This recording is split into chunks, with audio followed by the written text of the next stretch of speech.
Assalamualaikum warahmatullahi wabarakatuh. Perkenalkan, nama saya Arfiantina Helmi, NPM 2013023036 dari kelas 1B.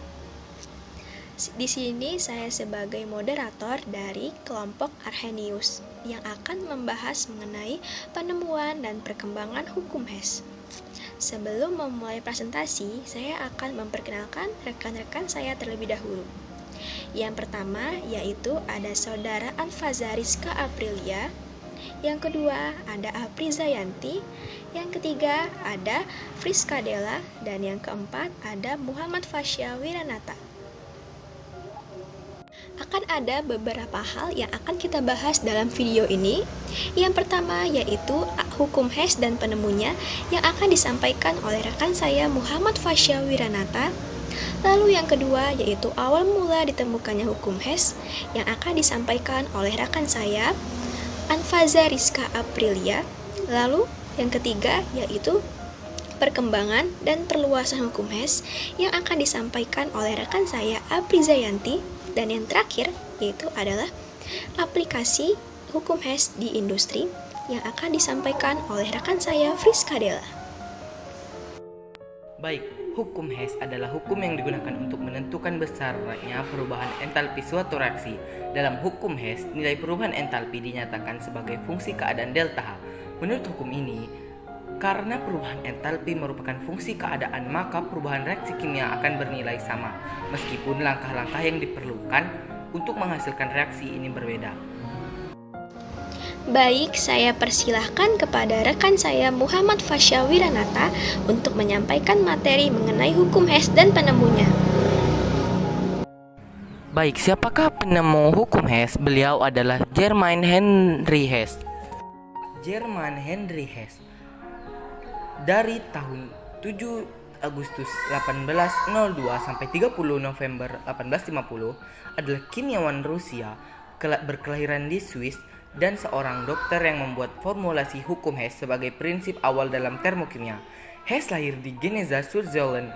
Ayahnya adalah seorang artis dan pada tahun 1805 keluarganya berpindah ke Rusia untuk mencari pekerjaan. Pada tahun awal 1822, Hess belajar mengenai obat-obatan di Universitas Tartu. Hess lulus sebagai seorang dokter pada tahun 1825. Hess belajar mengenai kimia setelah pertemuannya dengan Johannes Jacob Berzelius, kimiawan terkenal asal Swedia. Hess pergi ke Universitas Stockholm untuk belajar kimia dengan Berzelius sebagai gurunya. Tahun 1830, Hess belajar penuh terhadap bidang kimia, meneliti dan mengajar, dan kemudian menjadi seorang profesor di Institusi Teknologi Santo Petersburg. Hukum mengenai termokimia dipublikasikan di sana dan dikembangkan di sana, yaitu tempat Hess berkuliah atau di Institusi Teknologi Santo Petersburg. Terima kasih kepada rekan saya Muhammad Fasya Wiranata yang telah menyampaikan materi dengan baik. Selanjutnya kita akan membahas materi mengenai awal mula ditemukannya hukum HES yang akan disampaikan oleh rekan saya yaitu Anfaza Rizka Aprilia. Kepada saudara Anfaza saya persilahkan.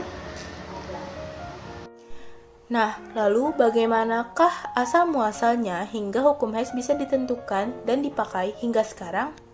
Jadi, pada awalnya pengukuran perubahan entalpi dari suatu reaksi kadangkala tidak dapat diukur secara langsung dengan menggunakan kalorimeter. Misalnya saja kita ambil contoh sederhana yaitu pembentukan CO.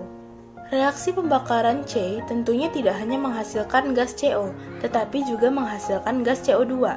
Jadi, ketika diukur dengan kalorimeter, bukan hanya reaksi pembentukan dari CO saja yang terukur, tetapi dari gas CO2 juga.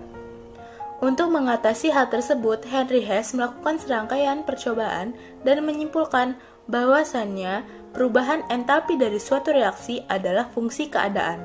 Maknanya adalah perubahan entalpi dari suatu reaksi itu bergantung pada keadaan awalnya, yaitu zat-zat bereaksi, dan juga keadaan akhirnya, yaitu zat-zat hasil reaksi, dan tidak bergantung sama sekali dengan prosesnya. Pernyataan inilah yang sampai saat ini disebut dengan hukum Hess. Atas penemuan ini, akhirnya perubahan entalpi dari suatu reaksi bisa dihitung meskipun tidak dilakukan pengukuran secara langsung menggunakan kalorimeter. Yaitu caranya adalah dengan melakukan operasi aritmatika pada beberapa persamaan yang perubahan entalpinya diketahui. Persamaan-persamaan reaksi tersebut diatur sedemikian rupa hingga dapat menghasilkan hasil yang diinginkan. Misalnya, jika suatu persamaan reaksi itu dikali, maka delta H-nya juga harus dikali. Kemudian, jika persamaan suatu reaksi itu dibagi, delta H juga harus dibagi dengan angka yang sama. Kemudian, jika persamaan suatu reaksi itu dibalik, maka tanda dari delta H juga harus dibalik. Jika awalnya plus, harus dibalik menjadi min. Jika awalnya min, harus dibalik menjadi plus. Penentuan. Baik, terima kasih kepada rekan saya Anfaza Rizka Aprilia yang telah menyampaikan materi dengan sangat baik. Selanjutnya kita akan membahas yaitu mengenai perkembangan dan perluasan dari hukum Hess yang akan disampaikan oleh rekan saya Apriza Yanti. Kepada rekan saya Apriza Yanti, saya persilahkan. Berdasarkan hukum Hess, penentuan delta H dapat dilakukan melalui 3 cara, yaitu yang pertama, perubahan entalpi suatu reaksi dapat dihitung melalui cara penjumlahan dari perubahan entalpi beberapa reaksi yang berhubungan. Yang kedua, perubahan entalpi suatu reaksi dapat dihitung dengan selisih entalpi pembentukan antara produk dan reaktan.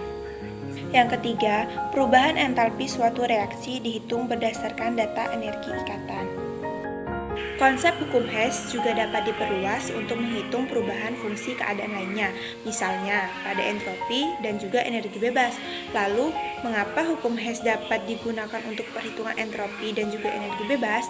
Karena entropi dan juga energi bebas itu sulit dihitung langsung atau tidak bisa dihitung langsung. Karena itulah hukum Hess digunakan untuk perhitungannya.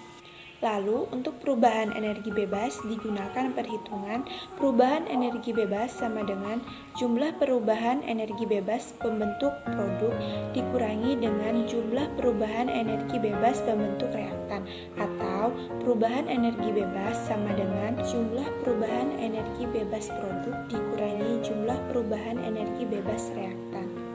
Untuk perubahan entropi digunakan perhitungan perubahan entropi sama dengan jumlah perubahan entropi pembentukan produk dikurangi jumlah perubahan entropi pembentukan reaktan. Atau perubahan entropi sama dengan jumlah perubahan entropi produk dikurangi jumlah perubahan entropi reaktan. Baik, terima kasih kepada rekan saya Apriza Yanti yang telah menyampaikan materi dengan sangat baik.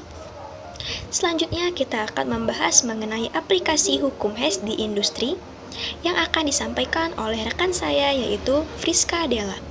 Kepada rekan saya Friska Della, saya persilahkan. Penentuan entalpi H reaksi dengan menggunakan hukum Hess. Hukum Hess sendiri berbunyi, kalau reaksi yang dilepaskan atau diserap hanya bergantungan pada keadaan awal atau keadaan akhir saja. Untuk mengubah zat A menjadi ke zat B atau produk diperlukan juga kalau reaksi sebesar entalpi H. Atau dengan cara lainnya yaitu mengubah entalpi H menjadi zat ke B dengan menggunakan kalau entalpi H1. Zat B juga dapat diubah menjadi zat ke C dengan menggunakan kalau entalpi H2. Zat C diubah menjadi zat ke D dengan mengubah dengan kalau reaksi entalpi 3. Sehingga perubahan entalpi tersebut menjadi entalpi H reaksi sama dengan entalpi H1 plus entalpi H2 plus entalpi H3.